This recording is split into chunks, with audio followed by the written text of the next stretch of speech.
Paix du Seigneur et bienvenue à vous qui nous rejoignez dans cette émission intitulée La manne des grands esprits. Alors au programme, notre thème est une question qui nous a été posée par des personnes et à laquelle nous voulons apporter quelques éléments de réponse. Alors cette question ou ce thème s'intitule « Pourquoi Adonai Dieu utilise les femmes au dernier jour ?» Au-delà de toutes les études, de toutes les réflexions menées pendant les As de l'Église sur cette question, les réflexions qui n'ont jamais ou qui ne font toujours pas l'unanimité de tous, il y a deux raisons. Il y a deux raisons fondamentales, deux raisons importantes qui font que Adonai Dieu utilise les femmes au dernier jour. Et ces deux raisons fondamentales sont, premièrement, le fait que le programme des 5 ministères, le processus de l'Église, arrive à sa fin. Donc, dans les derniers jours, le programme de l'Église va arriver à son terme. Donc, la mission des 5 ministères arrive à sa fin. Et la deuxième raison, c'est parce que le Seigneur va travailler avec le ministère et l'onction d'Élie. Voilà les deux raisons principales, les deux raisons fondamentales qui font qu'Adonai Dieu utilise les femmes au dernier jour. Alors, pour vous permettre de mieux comprendre cette question, dans un premier temps, je vais vous parler d'un passage prophétique de la Bible qui annonçait depuis les temps passés, depuis l'Ancienne Alliance, qu'au dernier jour, Adonai Dieu devait utiliser les femmes. Et après cette première partie, dans un deuxième temps, je vous parlerai du ministère d'Élie. Et dans un troisième et dernier temps, je vous parlerai de la fin du ministère ou du programme de l'Église. Je vous souhaite donc une très bonne condition d'écoute. Si nous lisons Actes des Apôtres chapitre 2, à partir du verset 17 à 21, il est écrit que dans les derniers jours, dit Dieu, je répandrai de mon esprit sur toute chair. Vos fils et vos filles prophétiseront. Vos jeunes gens auront des visions et vos vieillards auront des songes.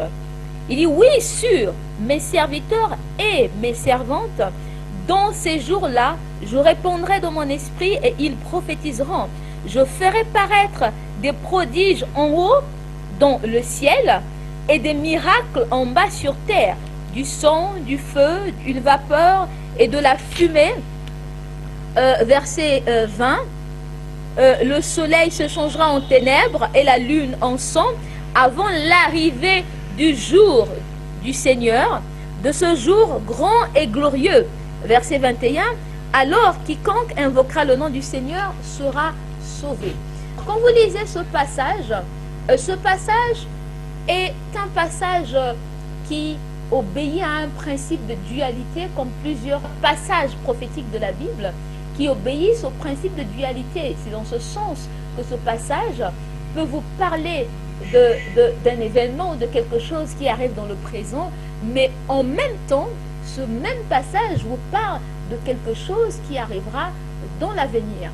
Alors, pour revenir dans ce passage, pour étudier ce passage avec moi, si vous repartez au verset 17, il est bien dit, dans les derniers jours, dit Dieu. Les derniers jours, ici, expliquent la fin de toute chose. Parce que dans la Bible, on nous parle des derniers temps. Les derniers temps représentent le moment où le Messie est venu sur terre. Parce que si vous lisez Hébreux, chapitre 1, à partir du verset 1, il nous est dit qu'Adonai Dieu nous a premièrement parlé par les prophètes. Et dans les derniers temps, il nous a parlé par son Fils qui est le Messie. Alors, ça veut dire que quand le Messie est rentré en scène et venu sur terre, c'était déjà les derniers temps. Et de l'arrivée du Messie jusqu'à aujourd'hui, cela nous fait près de 2015 ans. Et donc au moment où nous parlons et avec les signes prophétiques qui apparaissent au milieu de nous, nous sommes bien dans les derniers jours. Et donc dans les derniers jours, Adonai Dieu dit par la bouche de son prophète Joël, parce que ce passage de Actes des Apôtres chapitre 2 de verset 17 est la reprise de la prophétie de Joël. Si vous lisez Joël chapitre 2 à partir du verset 29 à 30, c'est la même prophétie de Joël qui a été répétée dans ce passage, où ils disent que c'est dans les derniers jours, donc pas dans les derniers temps, mais dans les derniers jours, à la fin de toutes choses, Adonai Dieu dit que je mettrai mon esprit sur toute chair. Alors toute chair, qu'est-ce que ça veut dire? Pourquoi l'esprit insiste sur toute chair? Eh bien, c'est parce que dans l'ancienne alliance, Adonai Dieu ne mettait pas son esprit sur toute chair. Son esprit venait sur ceux-là qui avaient la mission de le servir. À cette époque, l'esprit venait seul sur le sacrificateur, sur le prophète et sur le roi.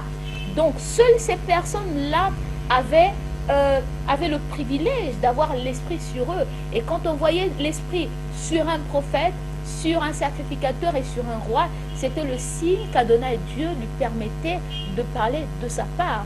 Et donc ici, quand Joël parle de l'esprit sur toute chair, c'est pour faire la différence, c'est pour dire aux hommes que vous verrez quelque chose d'inhabituel, que l'esprit viendra sur toute chair. Et quand vous allez plus loin, ils disent que vos fils et vos filles vont prophétiser. Et ils disent, au verset 18, ils disent, oui, sur mes serviteurs et mes servantes. Pourquoi l'esprit prend le soin de s'apaisantir sur le terme serviteur et servante?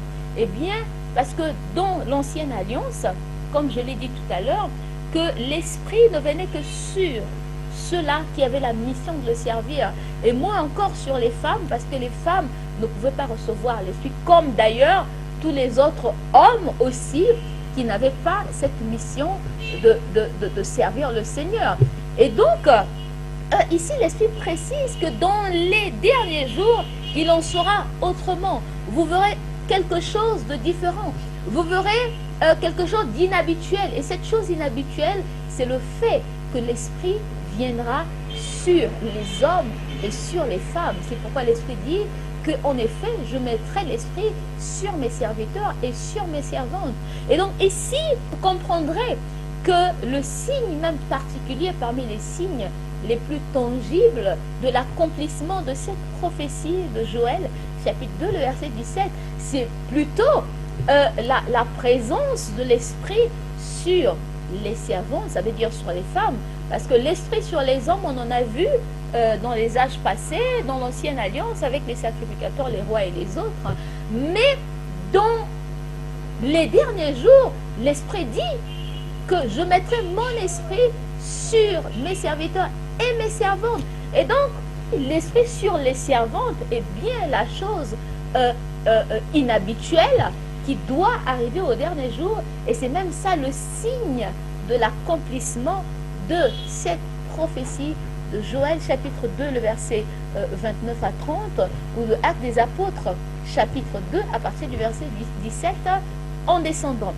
Et donc, pour poursuivre, ils disent, vos fils et vos filles prophétiseront. Qu'est-ce que ça veut dire ici, prophétiseront? Prophétiser, dans la pensée de celui qui apporte la prophétie, ce n'est pas apporter des visions et des songes. Ici, celui qui parle, c'est un prophète juif. Il s'agit de Joël, qui est un prophète juif. Et quand il prophétise dans la pensée, dans la réalité de ce que l'Esprit fait en Israël, au milieu des Juifs. En Israël, prophétiser, c'est prêcher. Parce qu'en Israël, les représentants d'Adonai Dieu, les représentants de l'Église, ceux qui ont la mission de servir Adonai Dieu, chez les Juifs, c'est pas le pasteur, c'est pas l'évangéliste, c'est pas le docteur. En Israël, les 5 ministères ne sont pas reconnus. Les 5 ministères, pour eux, c'est une invention de Paul et des nations. Alors en Israël, le serviteur d'Adonai Dieu, c'est celui qu'on appelle prophète. Et quand ce serviteur d'Adonai Dieu, qui est prophète, veut apporter l'oracle auprès du peuple, veut instruire le peuple de la part d'Adonai, on dit il prophétise.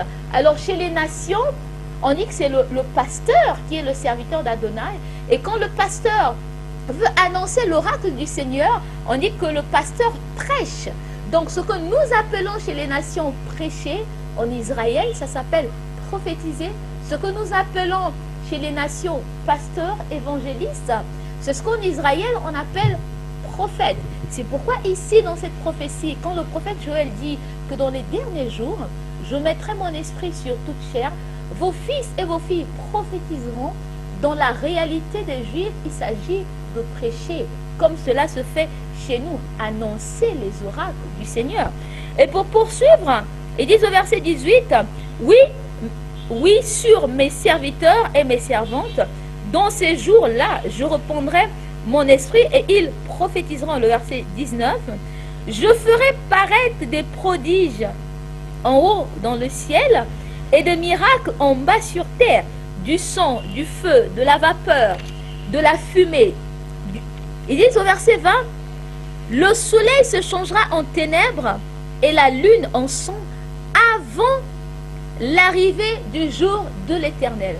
Alors, ici, cette partie est importante parce que les signes qui sont donnés après que ces hommes et ces femmes aient prophétisé au dernier jour sont les signes qui accompagneront le ministère qui travaillera dans les derniers jours et qui est le ministère de Élie.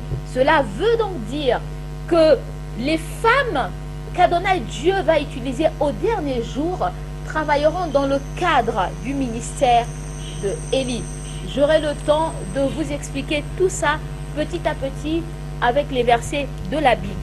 Si Adonai Dieu utilise les femmes au dernier jour, eh bien c'est parce que les derniers jours typifient le 7e sceau. Les derniers jours représentent l'âge de la perfection, l'âge de l'esprit, l'âge d'or. Et à cet âge des derniers jours, Adonai Dieu fait la clôture de sa parole. Adonai Dieu fait la synthèse de toute la parole qui nous a été prêchée pendant les âges de l'Église.